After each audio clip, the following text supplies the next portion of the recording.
To put this little project together, you're going to need one tool, and that is a Phillips head screwdriver. To begin with, I recommend laying out one long side and one handle side, just as they're going to go together. I'm going to begin by putting some glue right here in the bottom groove. If you haven't done a lot of woodworking, you may be wondering, how much glue do I use? You want the entire area to be wet with glue without excessive pooling. Step 2, we take our handle side and the same edge that we're about to put in there, we're going to apply some glue. The next step is I want to apply glue right here to this bottom groove. And now, take the handle side and put it into the mortise of the long side. You may have noticed that I'm putting together a grip Jokerbox here. If you purchased a flex or a half Jokerbox, the box is pretty much assembled exactly the same way.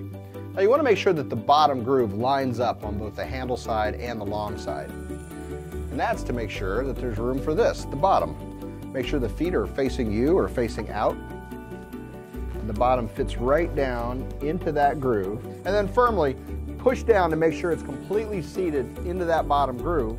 And then squeeze the handle side and the bottom together, again, to make sure that it's fully seated. The next step is to apply glue to the other handle side.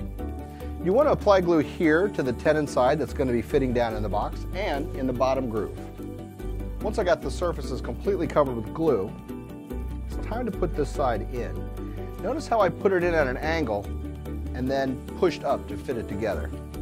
Now the next step is only for those people that bought a grip Jokerbox. If you bought a flex or a half, you can skip this one. We're going to apply glue right here into the mortise that the divider is going to go into. And then we take our grip divider and we slide it right in place. Next, we want to apply glue to this entire top edge, including the grip divider. The next step is we apply the second long side. Now, if you bought a grip box, you're going to need to reach up in there and make certain that it finds its mortise. Sometimes a couple of little hits are needed just to encourage the thing to go together. I want to go around and make sure that every single one of these joints are bottomed out. Okay, all the corners check out to be nice and tight. So now it's time to put in some screws, 6 per side. If you have access to one, a screw gun certainly does make the job go faster. I just still recommend doing the last little bit of tightening by hand to make sure you don't strip out the screw. It's time to flip it over and put the other 6 screws in. Okay, all the screws are in. Now's a good time to go around the box and look for squeeze out. This is where excess glue has been squeezed out as the joint came together. Just a damp paper towel is all you need to clean this up. Well, there you go, all put together. I believe your Jokerbox is going to give you years and years of good service in the field, just like they've given me. For more information, go to the website at Jokerboxes.com.